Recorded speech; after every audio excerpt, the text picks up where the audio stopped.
Qui parle là, c'est un citoyen autonome, souverain, libre. Un drap jaune. Oui, nous sommes dans un état criminel. Voilà. Voilà, je laisse la parole, Yves. Merci pour votre écoute. Et merci pour ceux qui sont partis un peu plus loin pour parler. Merci. Toujours la même chose. Essayez de venir parler, même pour dire un petit mot. Là, Jean-Marc vient de me faire penser à quelque chose d'incroyable que j'ai entendu il n'y a pas longtemps. Un chiffre qu'il faut faire circuler, Jean-Marc, si tu es au courant. Il y a 10 ans, à peu près 8 ans, 10 ans, il y avait 300 000 SDF en France. 300 000 personnes sans lien social. Devinez, en 8 ans, en 10 ans, à combien ce chiffre est monté? À combien il est monté le chiffre? C'est plus de 300 000. C'est un demi-million. Il y a 500 000 personnes sans lien social en France, qui sont sur les trottoirs, qui sont condamnées à l'alcool. Il y a plein de gens qui sont démunis. Je ne veux pas faire trop long. Venez parler si vous voulez. Comme n'hésite pas à faire Ernest de temps en temps. Je ne peux pas parler trop longtemps parce que je suis très fatigué.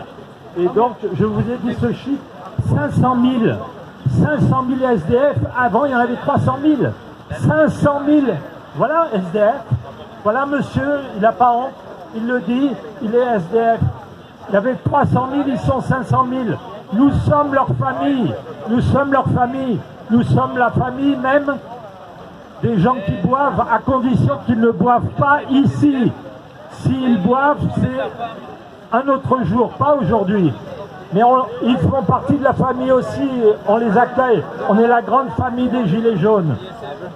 Je voulais vous faire une petite rubrique à laquelle vous pouvez participer.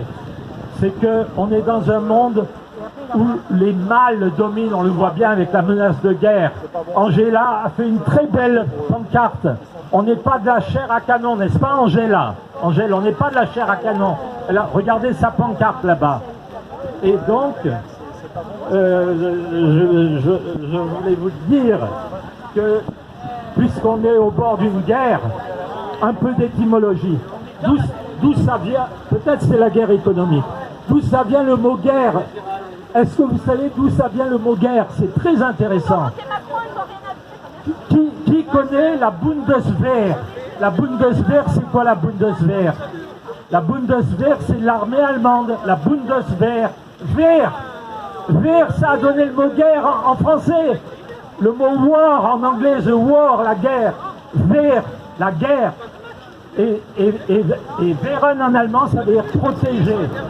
Donc, on utilise un mot allemand, nous, pour parler de la guerre, soi-disant pour se protéger. Et les Allemands, ils utilisent le mot Krieg, d'accord? La Weltkrieg. Et Krieg, ça a une signification aussi, il faut le savoir. Krieg, la guerre, ça vient de Kriegen. Kriegen, ça veut dire obtenir, prendre, recevoir, guerroyer. Et donc, les Allemands, jadis, ils faisaient la guerre pour obtenir, pour prendre à leurs voisins. Ils étaient les riverains de leurs rivaux, les riverains de leurs rivaux. Maintenant, je vais faire la mot P et je vais me taire parce que j'ai trop de choses à dire. Le mot P, Pax en latin, c'est très intéressant en allemand. Parce qu'en allemand, on dit Frieden. Alors, c'est formidable pour les féministes. Vous savez pourquoi on dit Frieden en allemand? Ça vient de Frida. Frida, le prénom Frida. Frida, c'était une déesse germanique qui correspondait à Aphrodite. Aphrodite en grec et à Vénus en latin. Donc Frida, c'est la déesse de l'amour en quelque sorte, et donc de la paix. Et donc, on remarquera que les femmes sont plus pacifistes que les hommes. Dernière chose en vitesse pour vous faire participer. Est-ce que vous avez remarqué que les insultes en français, les insultes sont beaucoup plus souvent au féminin qu'au masculin? Donnez-moi des exemples. Salope, une fripouille, c'est au féminin.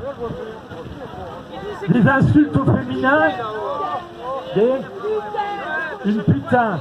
Mais attendez, je vous ai fait la liste, c'est incroyable. Il y a beaucoup plus d'insultes au féminin qu'au masculin. Écoutez, une vermine. Même d'un mec, on dit, oh ce mec c'est une catastrophe, c'est une peste, une pipelette, une raclure de bidet par exemple, une arsouille, une salope on l'a dit, une crevure, une lopette, tout au féminin, une enflure, une merde, une lavette, une andouille, une pourriture, allez-y, une racaille, une grande brêle, une commère, une petite frappe au féminin, une pédale, une girouette, une balance, une furie, une homasse. Presque toutes les insultes sont au féminin. Il y en a marre. Et je voudrais bien maintenant dire une dernière chose. Les hommes, vous avez le droit de vous habiller en couleur aussi. Il n'y a pas que les femmes qui ont le droit de s'habiller en couleur. Les hommes en couleur. Les hommes en couleur. Bon, j'en ai trop dit. Qui veut parler?